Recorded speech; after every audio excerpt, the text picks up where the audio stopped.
In this guide, I'm going to show you how you can get and equip the security guard here in Bite by Night on Roblox. Before we do get into this guide, make sure to like the video and subscribe to the channel with all notifications on. It really does help the channel and it lets us know that you want more content like this. We'd greatly appreciate it. And if at any point throughout this guide you had any questions, just ask them down in the comment section below and we could help you out further. I'm going to be doing my best to reply to every single comment down there. Now, first things first, once you're in the main hub, you need to look over at the shop section on this left-hand sidebar. Go ahead and select the shop icon, and then from here, tab over to survivors rather than on animatronics. And you need to find the security guard on here. Select it, and then you can purchase it. It costs about 1100 right here, but go ahead and purchase it. And after buying it, what you need to do is actually back out completely of the shop and go into your inventory once again on that left hand sidebar. Go into the survivors tab again, this time select security guard and hit equipped, and boom, just like that, you now have security guard equipped. So when you are a survivor, you're going to be playing as a security guard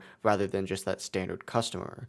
The process really is as simple as that. If you guys had any questions, just ask them down in the comment section below and we could help you out further. I'm going to be doing my best to reply to every single comment down there. Before you do leave this guide, make sure to like the video and subscribe to the channel with all notifications on. It really does help us out and lets us know that you want more content like this. We'd greatly appreciate it. Have a great rest of your day though. Peace.